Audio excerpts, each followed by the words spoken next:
पंजाबी ड्रामे जी नई अपडेट में तव्हां सभिनी पहिरीं पिणनि खे ख़ुशि आमदीद। दोस्तों अॼु रिव्यू करण वारा आहियूं मेगा सोप सीरियल पंजाबी। अचण वारा एपिसोड ज़बरदस्त धमाकेदार दिलचस्प थियण वारा आहिनि। इन में दोस्तों हाणे जाकिर ख़ान खे कुझु अहिड़ा सबूत मिली वेंदा आहिनि जेका सांवल जे ख़िलाफ़ु हूंदा आहिनि, यानी कुझु अहिड़ा कागज़ जंहिं ते कुझु अहिड़ो लिखियलु हूंदो आहे जेको हू चवंदो आहे हीअ छा, हीअ तुंहिंजी लालच ज़ाहिर थी आहे, तूं हीअ लालच जे करे मुंहिंजे भाउ खे मुंहिंजे पीउ खे तूं रस्ते तां हटायो आहे। लेकिन सांवल उन जी बि आख़िर कहाणी ॿुधाए उन कागज़नि मां बि जान छॾाईंदो त हीअ हिन तरीक़े जा अहिड़े हिसाब सां लिखिया विया हुया, मुंहिंजी का मन में लालच न आहे।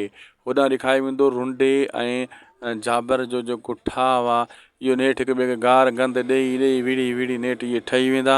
ऐं इन खां पोइ हू चाकर ख़ान सांवल ऐं रावल जे लाइ मुसीबत बणिबा ऐं नयूं चालूं गॾिबा, छो त हू ॿई शैतान आहिनि। जॾहिं शैतान ॿ गॾु थींदा त पोइ हिकु ऐं हिकु 11 थी वेंदा आहिनि, सम्झी वञो तव्हां। पोइ असल में ड्रामे जो मज़ो अञा ज़बरदस्त थींदो। हाली त हू हिक ॿिए खे कुतो लूसी भड़वो बि चवनि था ड्रामे में, जेका ग़लति ज़बान इस्तेमालु करनि था, इहो सही न आहे। बहरहाल हिन ड्रामे में इहा ज़बान इस्तेमालु कई वई आहे। करण वारनि इहे डायलॉग लिखिया आहिनि, ॾिना आहिनि, ॻाया आहिनि, ॿुधाया आहिनि, तव्हां ॾिठो पाण। अॼु वीडियो पोइ पंहिंजी पुॼाणी थियो दासी टीवी में खे सब्सक्राइब लाइक शेयर ज़रूरु कंदा।